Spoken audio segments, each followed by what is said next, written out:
Shalom jemaat saat teduh yang saya sangat kasihi.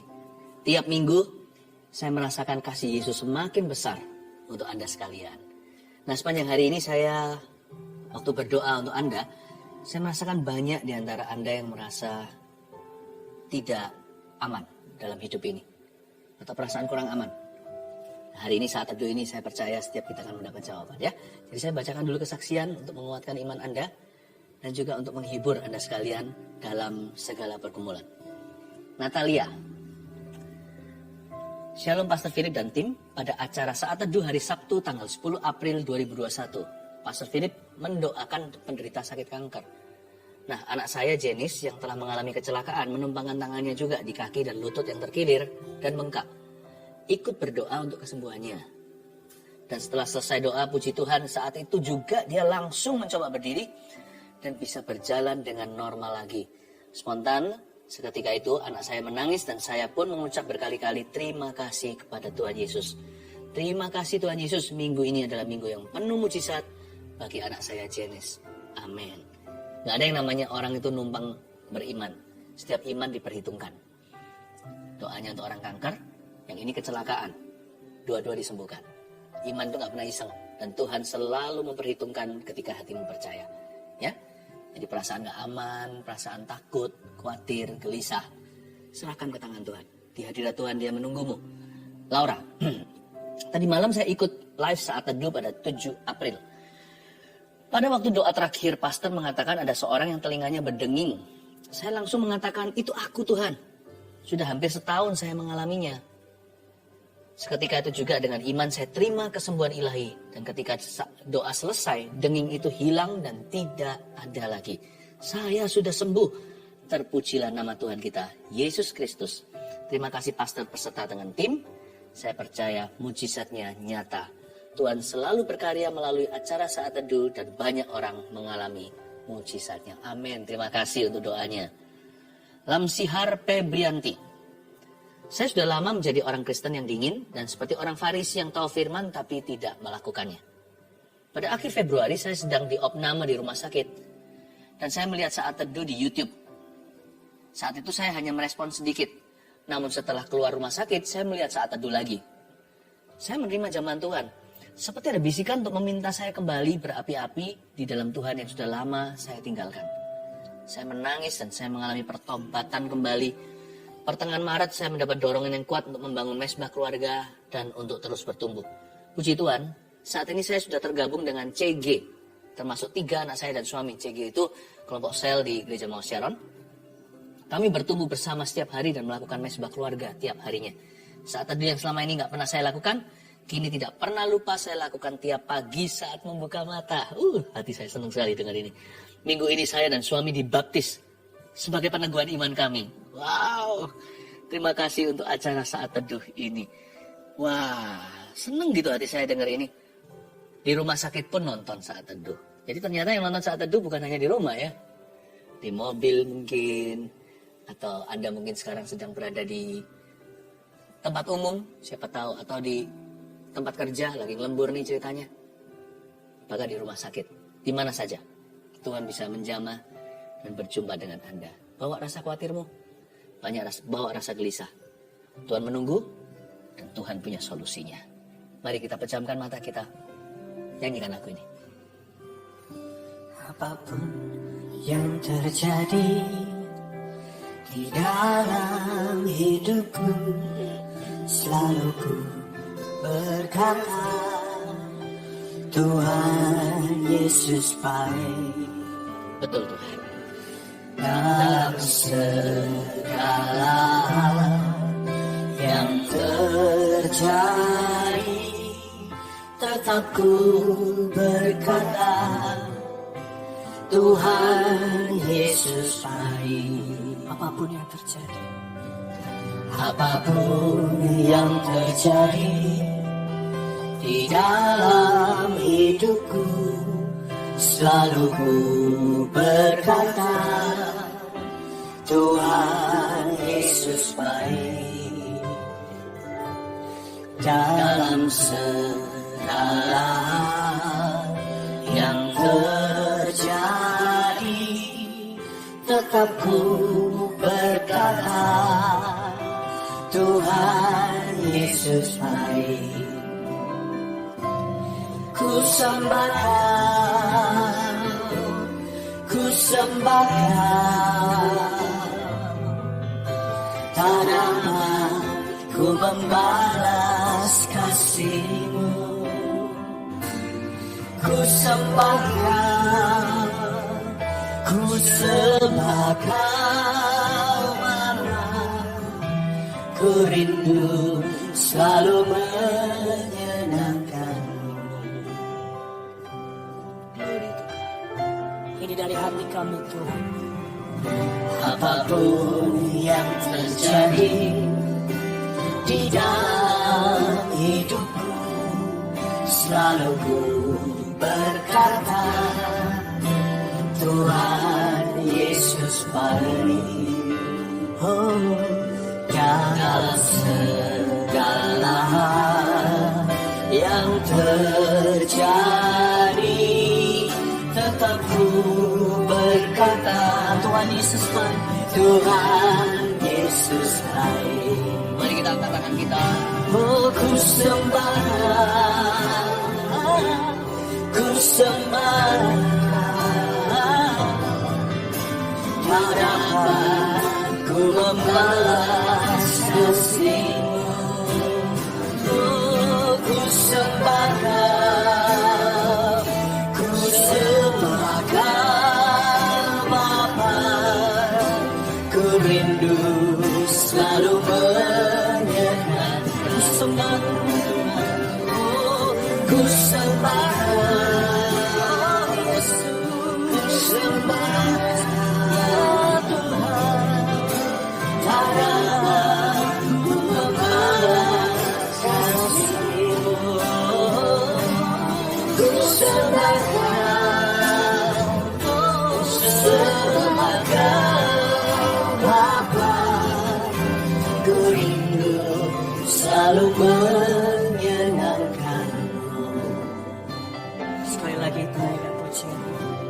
Apapun yang terjadi Tuhan, Apapun yang terjadi di dalam hidupku, selalu ku berkata, Tuhan Yesus baik. Oh, dalam segala hal yang terjadi, yang terjadi, tetap ku berkata, Tuhan Yesus baik. Ku sembah Kau, ku sembah Kau, ku sembah Kau, tak dapat ku membalas kasih-Mu. Sembah Kau, ku sembah Kau, ku sembah Kau, Bapa, ku rindu selalu menyenangkan. Ku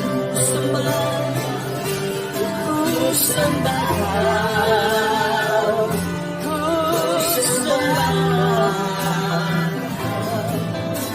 tak dapat ku membalas kasih-Mu.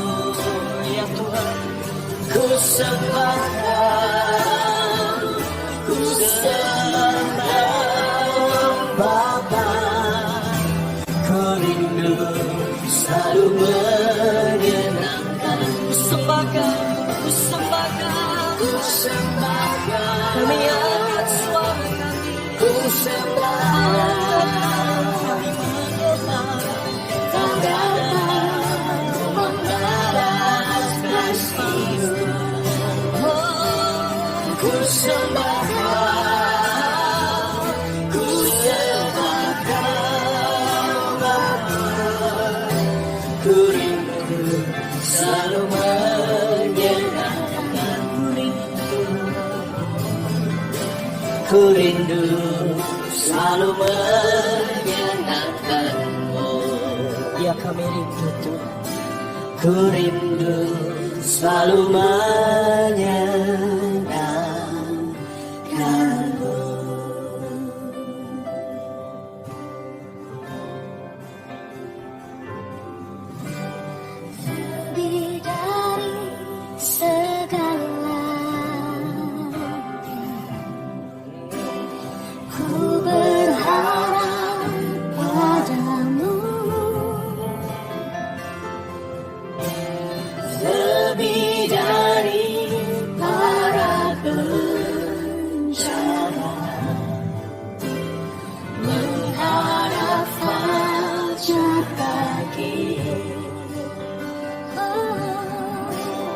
begitu rindu hatiku berada dekatmu. Alangkah dalam kasih-Mu, memenuhi hidupku.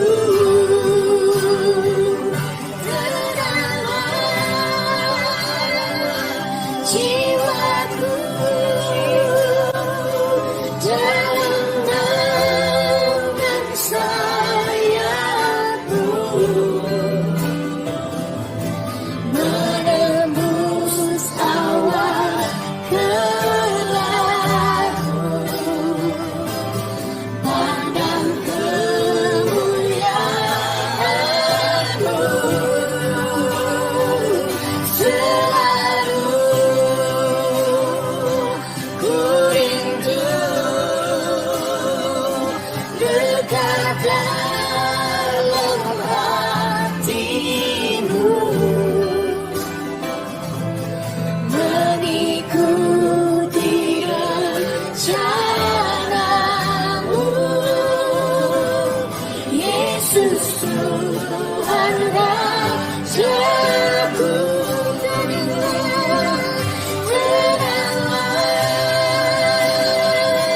jiwaku dalam naungan sayap-Mu, menembus awan gelap-Mu, pandang kemuliaan-Mu. Selalu ku rindu dekat dalam hati-Mu, mengikuti rencana-Mu. Yesus Tuhan Rajaku.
Di dekat kaki-Mu,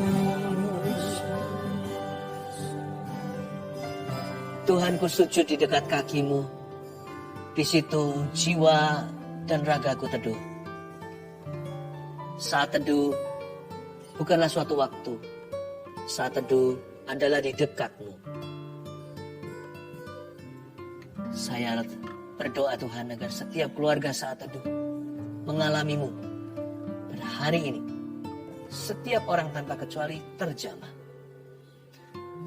Saudaraku yang kukasihi, letakkan khawatirmu, gelisahmu, rasa tidak aman. Tuhan ada di sini. Kita tidak bisa melihatnya, saya juga tidak. Bisa merasakan Dia hadir di sini. Dia Maha Hadir, berarti Dia hadir di sana. bersama dengan Anda. Touch the edge of his cloak. Jamalah ujung jubahnya, kau akan pulih. Jamalah punca jubah itu, kau akan sembuh. Ada kehidupan mengalir. Ada Roh Kudus yang mengalir ke dalam kehidupanmu. Mari kita angkat tangan kita seperti ini. Tenanglah jiwaku, oh, dalam naungan sayapmu, menembus awan kelabu,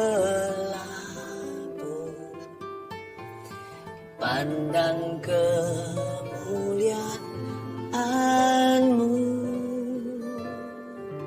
selalu ku rindu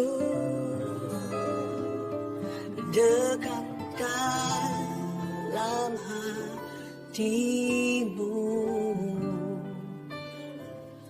mengikuti rencana-Mu, Yesus Tuhan Rajaku.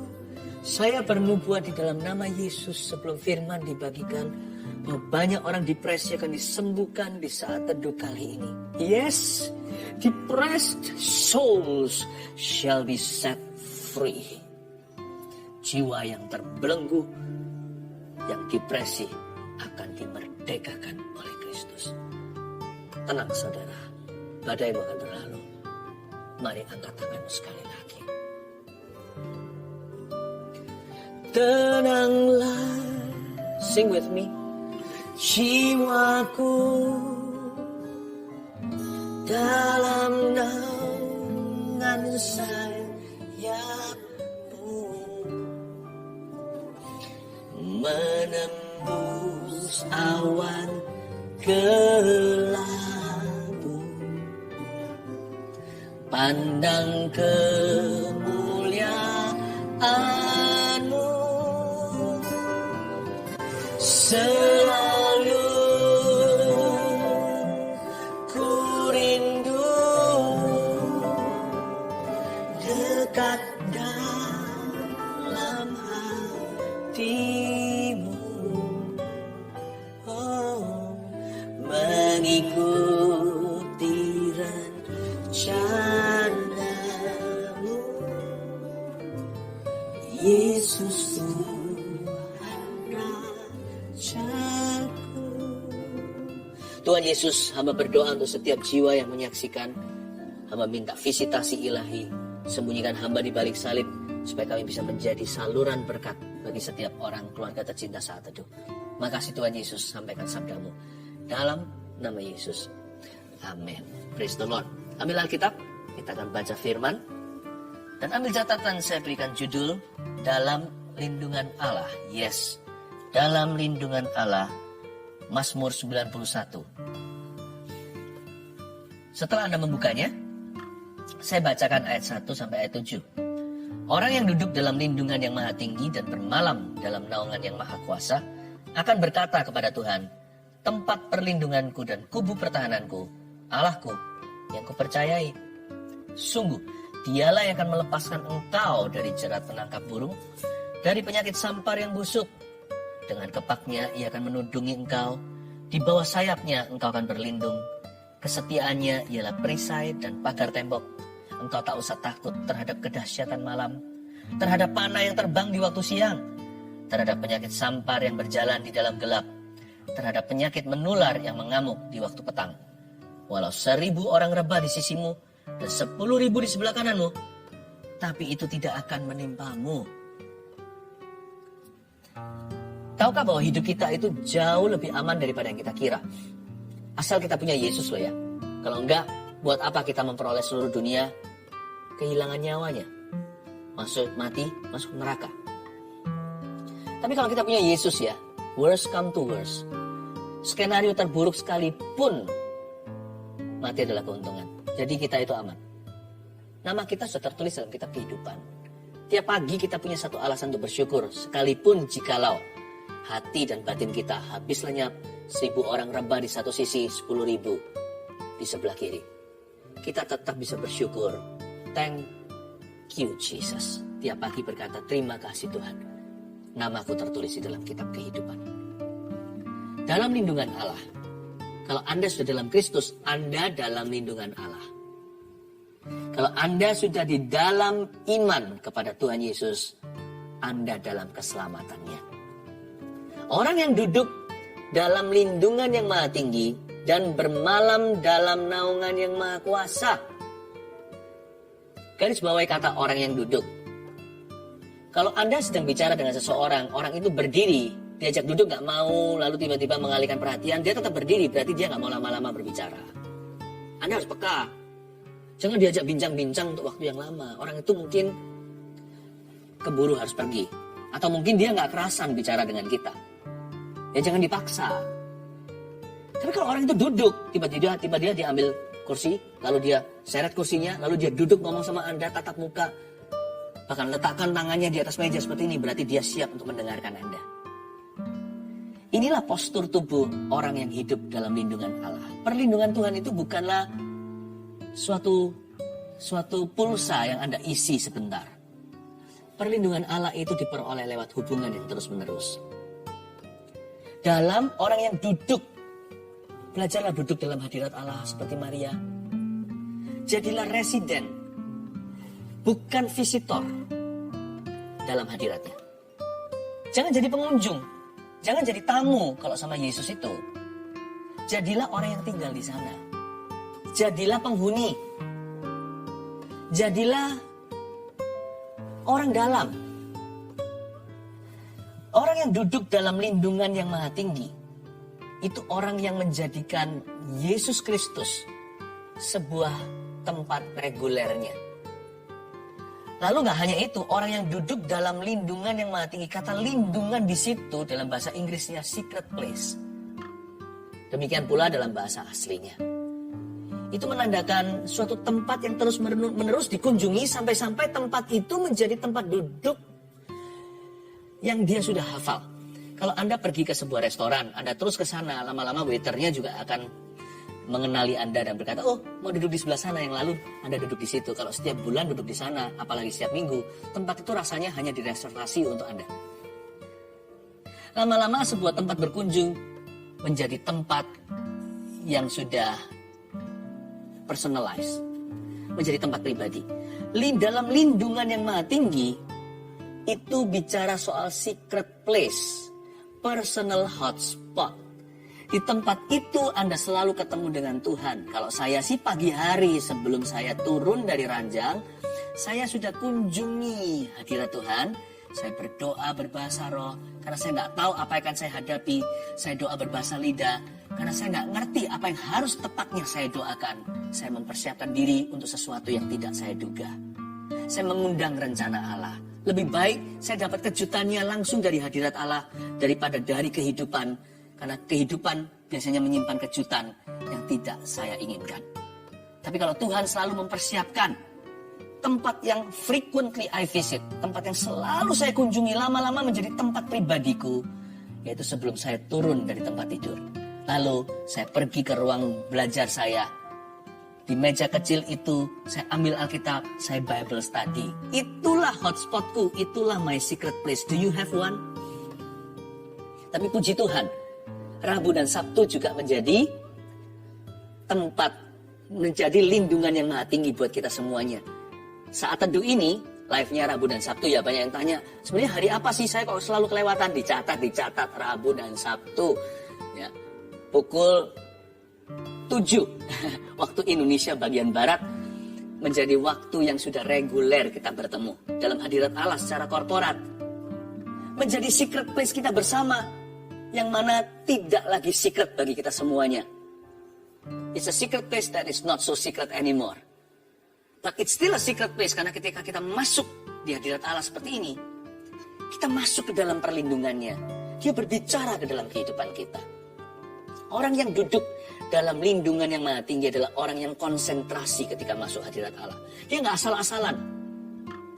Jangan hanya mau datang ke hadirat Tuhan kalau ada perlunya doang. Perlu nggak perlu, butuh nggak butuh, visit regularly. Tiap hari, jadikan makanan sehari-hari seperti orang Indonesia makan nasi. Lapar nggak lapar, pagi siang malam bahkan. Ada juga orang yang breakfast makan pagi langsung makan nasi putih yang banyak. Saya nggak tahu itu apa sehat atau enggak, tapi itu udah jadi kebiasaan kita orang Indonesia. Jadikan hadirat Allah itu tempat yang Anda sering datangi. Anda sering masuk ke dalamnya. Perlindungan itu hubungan. Bukan kalau kita lagi rasa nggak aman, kita datang teriak-teriak sama Tuhan, tolong aku, bantu aku Tuhan, lindungi. Alangkah baiknya sedia payung sebelum hujan. Kenal Tuhan dulu sebelum butuh. Orang yang duduk dalam lindungan yang maha tinggi dan bermalam dalam naungan yang maha kuasa. Kata bermalam dalam naungan yang maha kuasa, khususnya kata naungan di situ artinya shadow. In the shadow of the Almighty, kata naungan di situ adalah bayang-bayang. Ini bukan berarti suruh di tempat remang-remang. Bayang-bayang bukan berarti ya kita dapat bayang-bayangnya saja. Kita nggak dapat pribadinya, bukan. Yang bermalam dalam naungan yang maha kuasa, in the shadow of the Almighty, kata naungan atau bayang-bayang di situ berarti kita itu sedekat itu sama Tuhan. Hanya orang yang berjalan dekat dengan seseorang baru kena bayangannya. Betul nggak? Kalau Anda jauh 100 meter gitu mungkin nggak kena bayangannya, sekalipun bayangan bisa melonjong di jam tertentu siang hari. Apalagi kalau 1 kilometer jauhnya.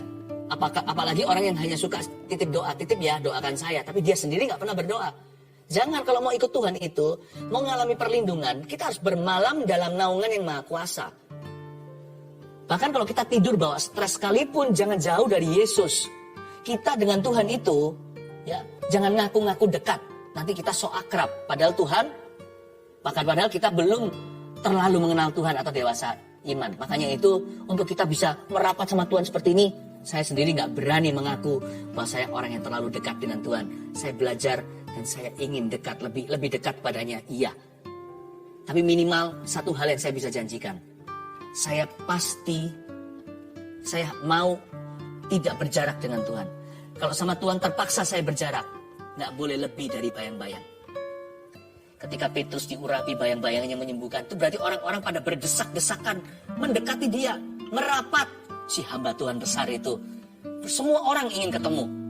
Si Petrus di Perjanjian Baru, lihat orang-orang yang kena bayang-bayangnya yang disembuhkan. Berarti orang-orang yang sengaja mendekat. Mungkin mereka tidak bisa memegang dia, mungkin semua orang lagi berdesakan. Semua orang senggol-senggolan ingin mendekat pada Yesus. Tapi ada satu wanita yang berhasil secara curi-curi memegang puncak jubahnya. Berhentilah pendarahannya, 12 tahun padahal. Mungkin Anda tidak merasa dekat dengan Tuhan, nggak apa-apa. Mendingan Anda merasa jauh, membuat Anda sadar untuk mendekat, daripada orang yang sok dekat, padahal jauh.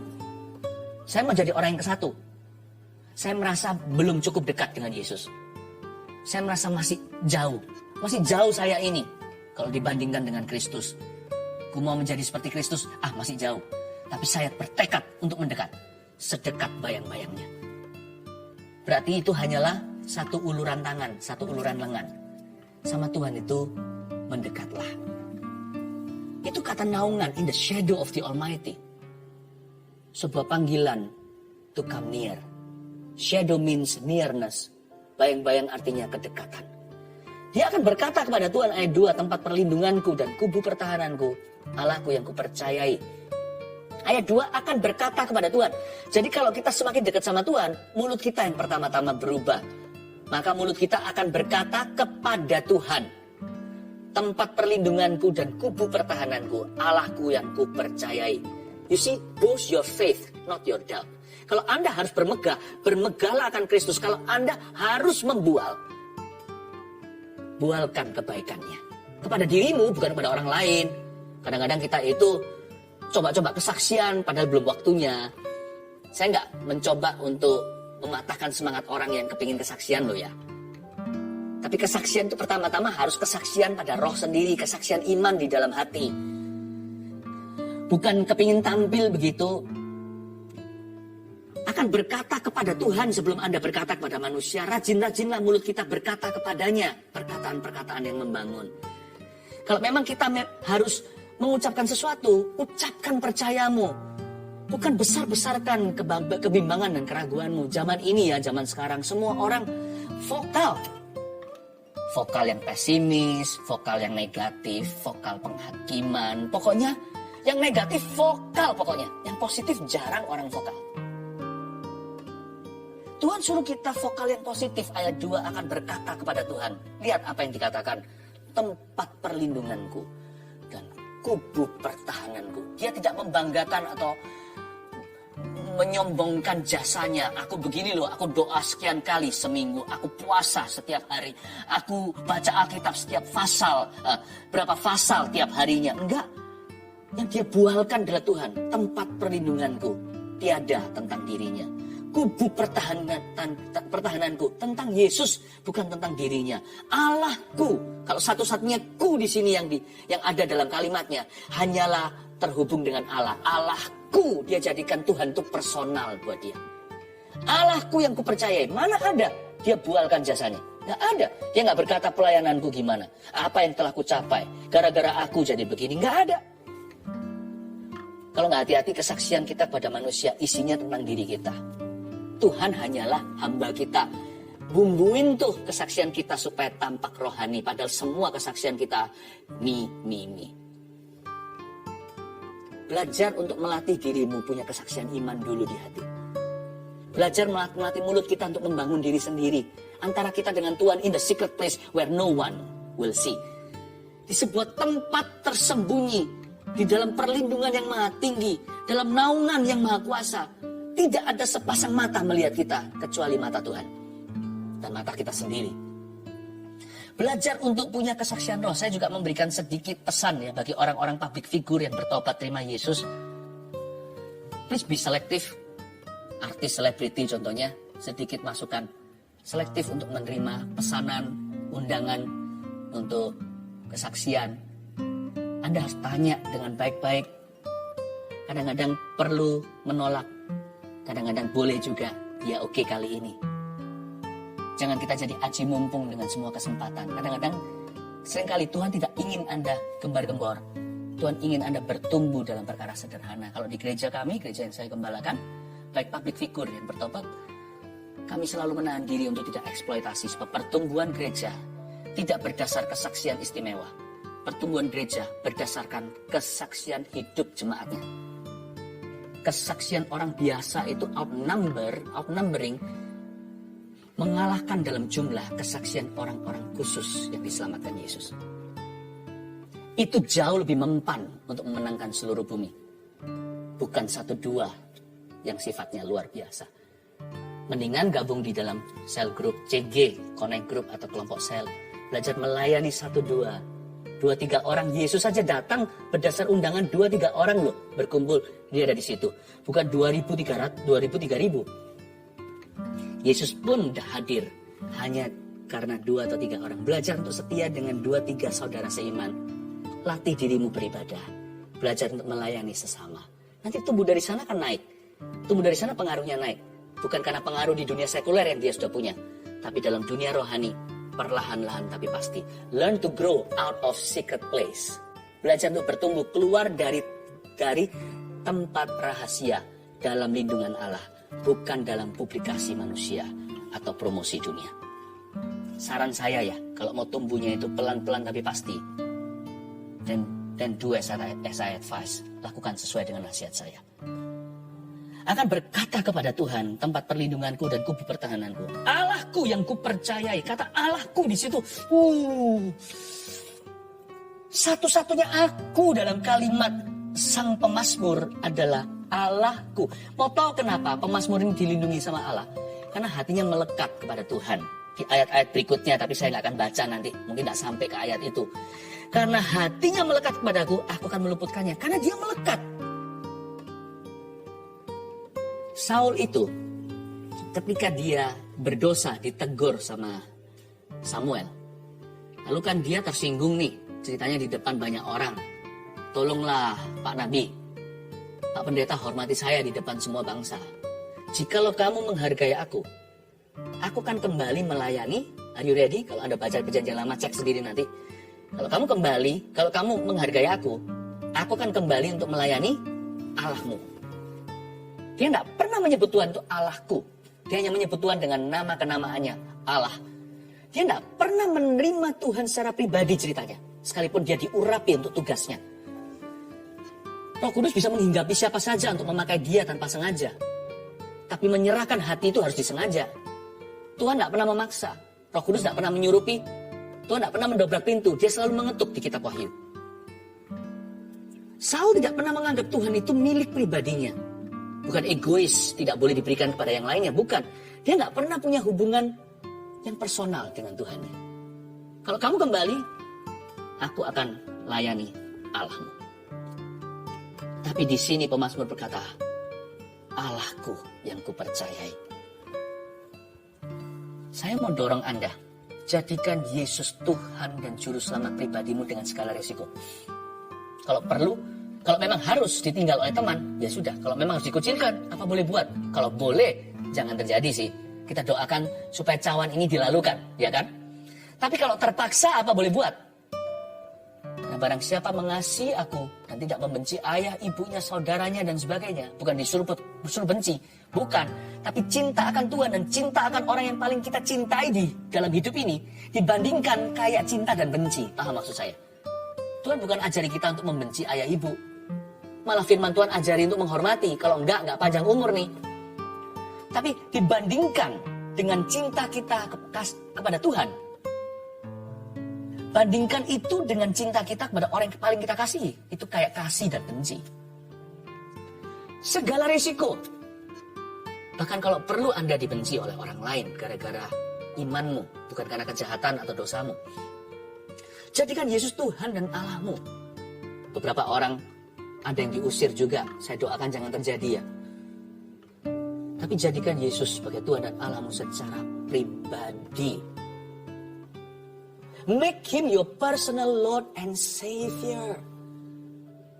Percuma kalau kita mengikuti terus firman Tuhan lewat saat teduh gini contohnya. Tapi kita nggak pernah berkunjung mengambil keputusan.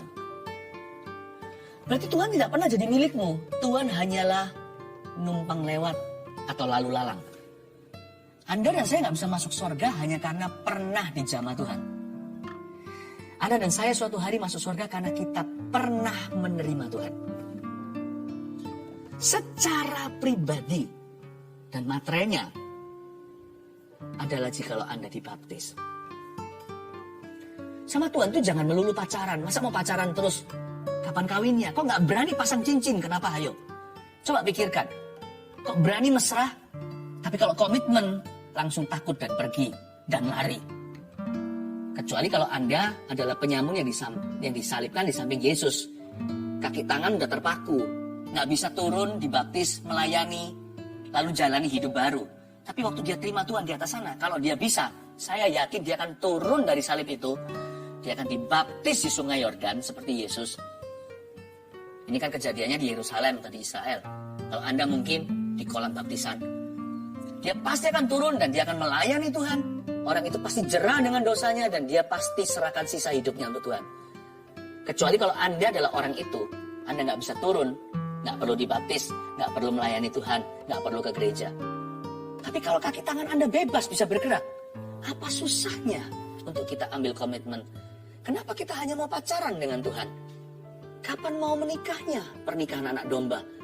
Di sorga sih, tapi di bumi itu materainya. Kalau berani mengaku kenal Yesus, berani dibaptis. Saya dibaptis tahun 1992 dengan segala risiko. Meskipun keluarga saya tidak menentang saya. Tapi saya sebagai anak muda zaman itu, saya punya risiko saya sendiri. Rintangannya kalau dibaptis nanti tidak boleh itu, tidak boleh ini. Nanti kalau saya dibaptis, saya nggak bisa balas musuh saya. Kalau musuh saya cari gara-gara. Aduh, banyak pikiran saya yang menentang. Jangan takut komitmen sama Tuhan. Pemazmur ini komitmen dengan Allahnya. Allahku dengan segala risikonya. He is my God, my Savior. Saya kok tergerak ya. Saya tergerak sekali untuk Anda bisa segera dibaptis. Kalau Anda tidak punya kalau tidak ada gereja yang bisa membantu Anda, maka Anda, atau kalau Anda pokoknya kalau Anda rindu untuk dibaptis ya, tulis aja nanti di live chat, tulis juga di komen yang di saat teduh episode ini. Tulis begini, Ini hashtagnya. Hashtagnya tulis saya mau baptis. Saya ulang. Hashtag saya mau baptis. Udah nanti saya minta sama tim Saat Teduh. Please dengarkan yang di balik layar sekarang bisa mendengarkan suara saya. Tolong masing-masing yang perlu bantuan. Mereka yang mengutarakan kerinduan. Saya mau dibaptis. Tolong dibantu sebaik mungkin. Saya ucapkan terima kasih. Yo pastor, thank you.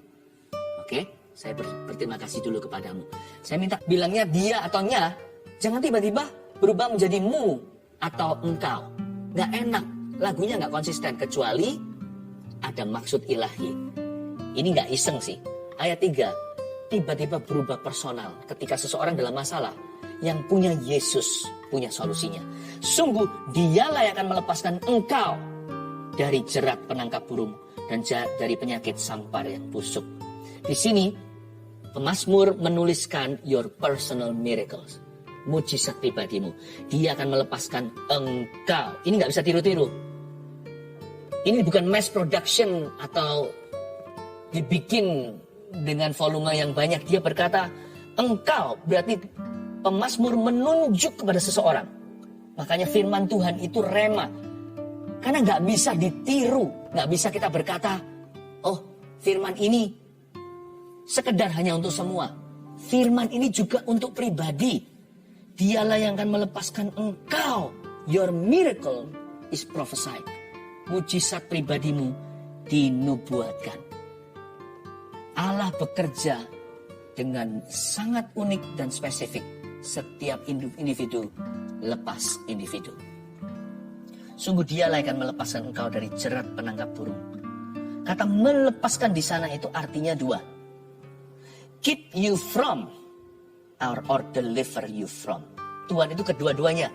He's the keeper and deliverer. Melepaskan engkau dari jerat penangkap burung itu bisa jadi mencegahmu untuk jatuh ke situ. Jadi belum terjadi. Dia melepaskan engkau dari jerat penangkap burung.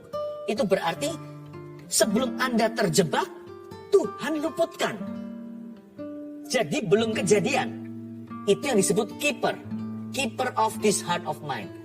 Dia yang bisa memelihara hidupku. Sehingga aku tidak jatuh. Dia yang bisa menjaga aku karena itu aku aman. Aku aman dalam perlindungannya. Tapi bisa jadi karena kebodohan kita, kebebalan atau ketidaktaatan bahkan dosa.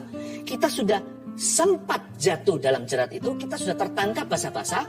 Udah terlanjur kita itu masuk di dalam perangkapnya. Itu pun tidak terlambat kalau hari ini kita bertobat. The keeper is also the deliverer.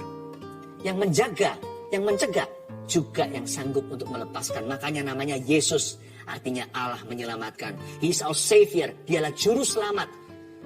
Kalau kita sudah terjerumus, baru butuh keselamatan. Makanya kita orang berdosa, butuh diselamatkan. Karena itu melepaskan engkau dari jerat penangkap burung bukan hanya mencegahmu untuk jangan jatuh ke situ. Tapi kalau sudah terlanjur ke sana, Tuhan sanggup keluarkan Anda. Dia akan melepaskanmu dari jerat penangkap burung. Gak peduli giginya berapa jajar. Gak peduli berapa retak kakimu. Sudah tertangkap di situ. Itu kalau kena penangkapnya beruang itu sakit sekali. Itu bisa hancur tuh kaki. Tapi Tuhan bisa sembuhkan. Ceritanya begitu istilahnya. Dengan kepaknya ia akan menudungi engkau, di bawah sayapnya engkau akan berlindung. Kesetiaannya ialah perisai dan pagar tembok. Ayat 4. Ini imajinasinya bagus sekali. Dengan kepaknya, di bawah sayapnya, kesetiaannya adalah perisai dan pagar tembok. Bapak ibu saudara, andai kata mata rohani kita dibuka sekarang ya. Tahu nggak, serangan terhadap kita jauh lebih mengerikan daripada yang kita duga.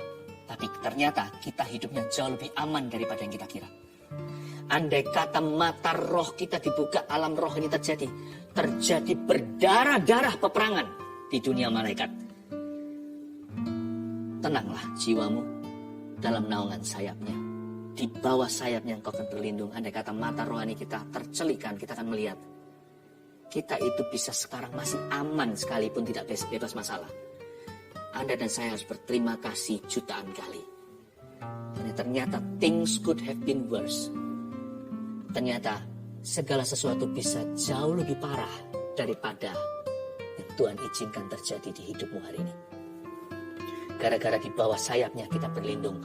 Andai kata mata iman kita terbuka, kita akan melihat Tuhan selama ini yang melindungi. Batu yang kena ke kita itu hanya kerikil. Batu besarnya ada hancur di punggung Yesus yang dipukuli. Ayat 5, engkau tak usah takut. Ini sebuah ajakan. Tak usah takut terhadap kedahsyatan malam, terhadap panah yang terbang di waktu siang, terhadap penyakit sampar yang berjalan di dalam gelap, terhadap penyakit menular yang mengamuk di waktu petang. Garis bawah, engkau tak usah takut. Izinkan saya mengucapkan firman ini langsung ke telinga Anda. Please don't be afraid. Engkau tidak usah takut. Kata tak usah itu indah. 1:1000 maksudnya. Kejadian permasalahan yang kita alami maksudnya kejadian itu hanya 1:1000.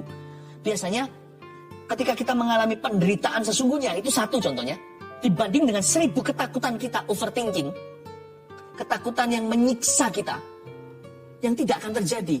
Biasanya hidup kita jauh lebih menderita karena khawatir daripada kejadian sesungguhnya. Ya enggak? Makanya itu Alkitab berkata, engkau enggak usah takut. Enggak usah takut. Hadapi ketakutan yang nyata. Enggak usah khawatir berlebihan. Burung di udara dia pelihara. 1:1000, sungguh. Kejadian sesungguhnya itu 1. Bukan berarti masalah kita sedikit. Enggak, masalah bisa banyak. Tetapi tetap kekhawatiran kita jauh lebih banyak kalau kita mau jujur. Kalau kita mau operasi hati, ketakutan kita itu berlebih. Lebih besar ketakutan kita daripada kejadian sesungguhnya yang menimpa. Ya enggak? Karena itu Tuhan berkata, engkau enggak usah takut. Hadapi aja yang 1. 1 ditambah 1 sama dengan 2. 2 ditambah 2 sama dengan 4. 4 ditambah 4 sama dengan 8. Count your blessing one by one. And count your problem one by one too. Gak usah langsung stresnya 1000. Engkau tak usah takut. I speak fear. I speak faith into you. I cast away your fear. Saya ucapkan iman ke dalam telingamu. Dan saya usir rasa takut di dalam dadamu. Takut itu roh, tahu gak? Karena kamu tidak menerima roh yang menjadikan kamu ketakutan lagi, kata firman Tuhan di Perjanjian Baru di dalam surat Paulus. Ketakutan itu spirit yang melumpuhkan kita dari segala aktivitas yang baik dan benar dan menghancurkan masa depan penuh pengharapan. Walau 1000 orang rebah di sisimu, ayat 7, dan 10.000 di sebelah kananmu, tetapi itu tidak akan menimpamu. 1000 orang rebah di sisi dan 10.000 di sebelah kanan, mungkin karena alasan-alasan di atas. Penyakit sampar, panah yang terbang di waktu siang, penyakit menular, jerat penangkap burung, mungkin gara-gara itu 1000 orang rebah di sisi, 10.000 di sebelah kanan. Saya ajarkan bagaimana caranya kita menghitung berkat kita. One by one, satu persatu. Kadang-kadang ilmu bersyukur itu dimulai dengan ini, bukan apa yang kita dapatkan dulu. Kalau kita mau menghitung berkat kita, pikirkan begini. Kondisinya bisa jauh lebih buruk dari hari ini. Pandanglah sekelilingmu. Ya, coba belajar untuk memandang sekeliling kita. Kita itu diluputkan dari apa yang telah membuat 10.000 orang rebah. Saya ulang lagi. Kalau mau hitung berkatmu one by one, hitung ini dulu. Seharusnya bisa lebih parah. Lihatlah sekelilingmu, pandanglah. Apa yang orang lain alami yang membuat 10.000 rebah, namun diluputkan dalam hidup Anda. Jadi jangan ngomel untuk sesuatu yang belum Anda punya. Jangan inginkan apa yang Anda tidak miliki. I'm not happy, aku tidak happy kalau aku tidak punya itu, tidak punya ini. Ada orang lain yang lebih parah dari hidupmu, Anda diluputkan. Bukan berarti kita happy ya lalu kita berbangga-bangga dan berkata, aku tidak semalang orang itu. Jangan begitu. Makanya itu kita juga harus belajar untuk berbelas kasihan kepada mereka yang menderita. Jangan kita sok-sokan mentang-mentang kita nggak kena. Lalu kita berkata orang itu nggak dilindungi, aku dilindungi, jangan-jangan besok Anda yang kena. Tapi kalau kita nggak kena, orang lain kena. 10.000 orang rebah gara-garanya, tapi Anda nggak apa-apa. Harusnya itu menimbulkan rasa peduli dan belas kasih dalam diri Anda. Pertama-tama berkata, terima kasih Tuhan kau meluputkan. Lalu setelah itu jangan berbangga di atas penderitaan orang. Aku nggak kena yang kamu kena. Jangan begitu, itu kesombongan. Orang yang sombong akan jatuh. Pertama-tama bersyukur dulu, terima kasih Tuhan, aku engkau luputkan, aku dan keluargaku. Setelah itu berkata, Tuhan, aku doakan untuk mereka yang menderita. Jangan hakimi mereka. Menangislah dengan orang yang menangis, layani orang yang menderita. Doakan mereka dan temukan peran Anda. What can I do to help them? If I'm more fortunate, kalau aku jauh lebih beruntung ceritanya. Tidak ada luck. Kalau aku hari ini dilindungi. Jangan hakimi orang yang mengalaminya. Bukan berarti mereka tidak dilindungi oleh Tuhan. Tapi kalau Anda diluputkan, harusnya doa Anda ada ruang untuk berkata, kalau aku telah Engkau luputkan ya Tuhan, aku berterima kasih dulu. Sekarang beritahu apa yang bisa kulakukan untuk membantu mereka ini yang malang. Itu akan membuat Tuhan semakin bangga sama Anda.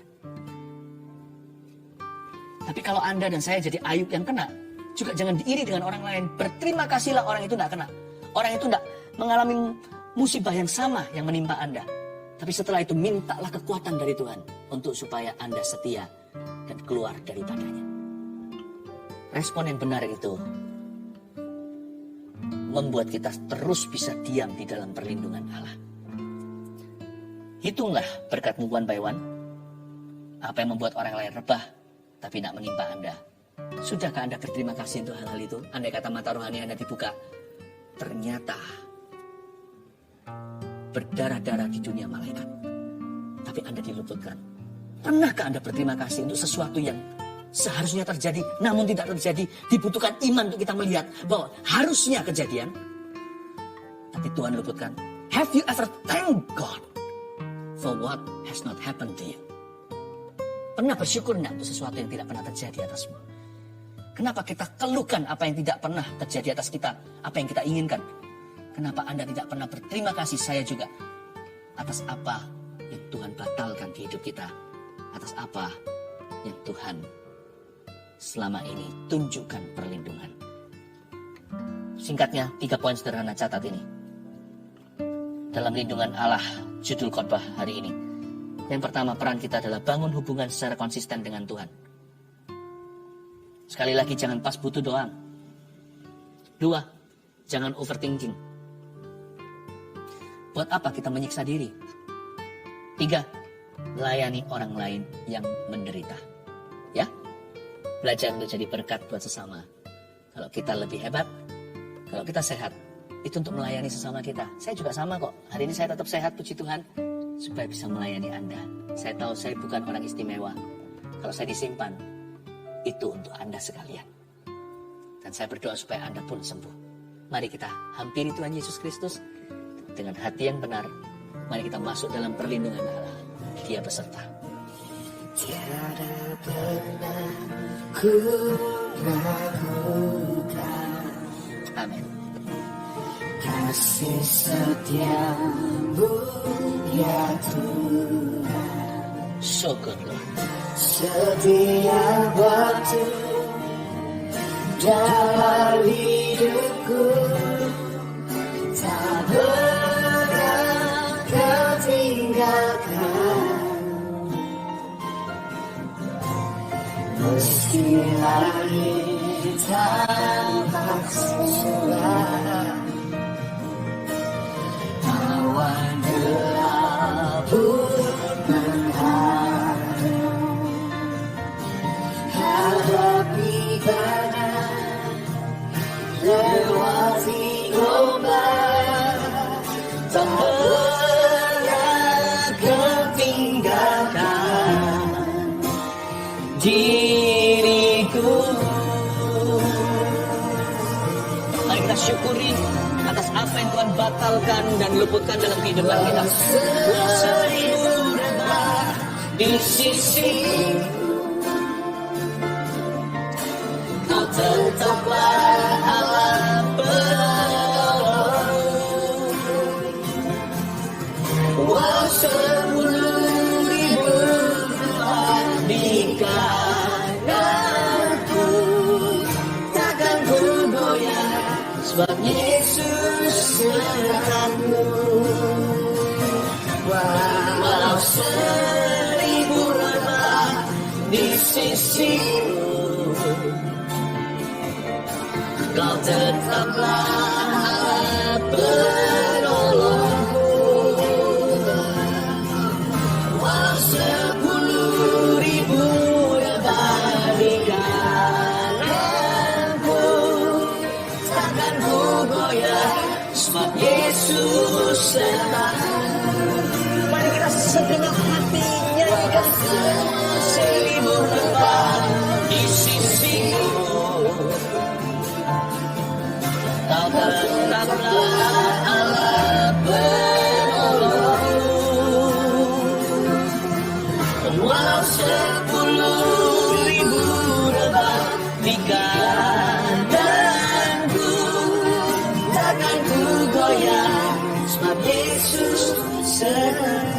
Sebentar lagi live chat.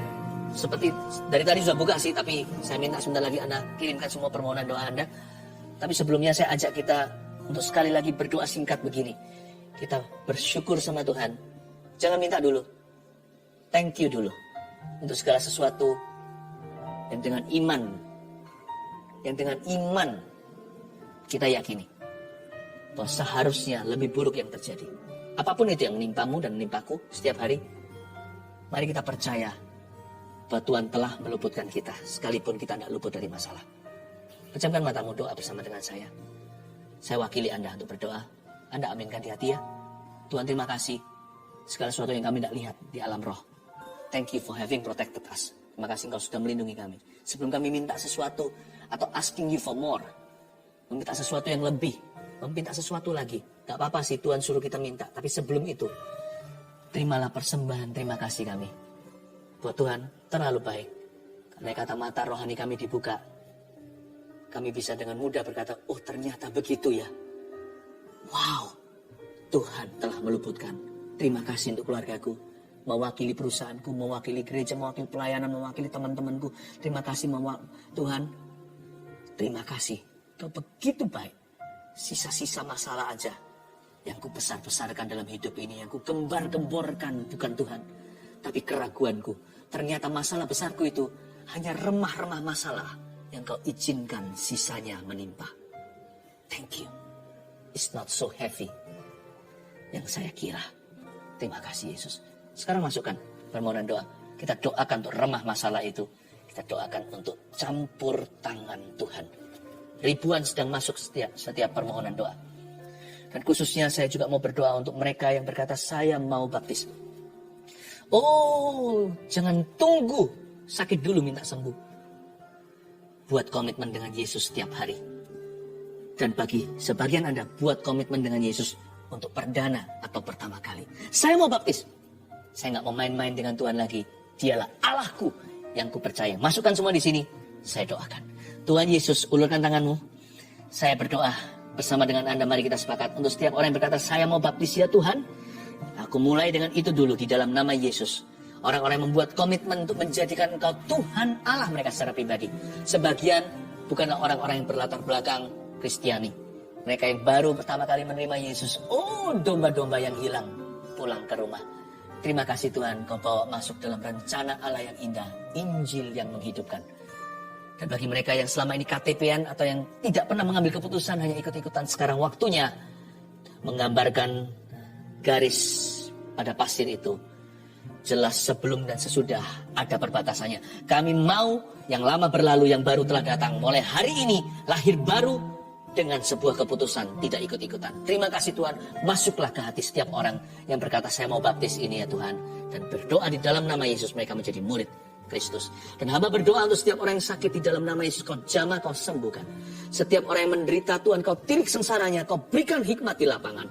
Apakah mereka bisa keluar dari masalah ini dengan ajaib dan mujizat Tuhan, atau mereka perlu untuk sementara waktu bertekun di dalamnya dengan iman. Hamba berdoa di dalam nama Yesus for miracles, termasuk healing miracles, mujizat kesembuhan yang terjadi saat ini di dalam nama Tuhan Yesus Kristus. Turunkan tangan Anda. Rahang seseorang kaku. Mungkin sesuatu di sana kecepit. Tetapi saya barusan dengar suara krak, krak. Itu kembali dan Anda tidak perlu dioperasi. Di dalam nama Tuhan Yesus Kristus. Terima kasih Tuhan. Terpujilah namamu. Ada satu orang yang suka sesak nafas setiap kali dia memikirkan sesuatu yang negatif. Awal mula nggak begitu. Anda jadi heran apa yang terjadi dengan diri sendiri. Dulu awal-awal kau tidur kena panic attack. Tapi sekarang sudah bukan panic attack, sudah naik levelnya. Anda bisa sehari-hari jalan di mana. Kalau Anda pikirkan kekhawatiran Anda, sesak di dada seperti orang asma. Anda pun mengira Anda asma. Bukan asma, dalam nama Yesus. Roh panik, ketakutan itu aku tengking di dalam nama Yesus Kristus. Banyak orang bipolar yang disembuhkan Tuhan. Saya melihat ada angka yang tiba-tiba bertambah seperti angka yang terus bertambah digitnya. Pertama 2 digit, 3 digit. Banyak sekali orang-orang yang mengalami masalah emosional. Ada mengalami goncangan-goncangan jiwa sekalipun tidak gila. Di dalam nama Yesus aku tengking kuasa kegelapan yang mengikat. Saya melihat seperti ada ular yang mengikat tubuh seseorang. Bukan penyakit ini. Ini adalah roh depresi. Get thee behind these people. In Jesus' name, mundur setan. Lepaskan orang-orang itu. Mereka telah dibasuh dengan darah anak domba. Kau ular tidak berhak atasnya. Pergi di dalam nama Yesus. Cepat lambat tidak akan butuh lagi obat penenang. Terima kasih Tuhan. Karena Tuhan baik. Dalam Tuhanlah perlindungan. Walau 1000 rebah di sisiku, Kau tetaplah Allah penolongku. Come on. Walau 10.000 rebah di kananku, takkan ku goyah, sebab Yesus sertaku. Walau 1000 rebah di sisiku, walau 1000 rebah di sisiku, Kau tetaplah Allah penolongku.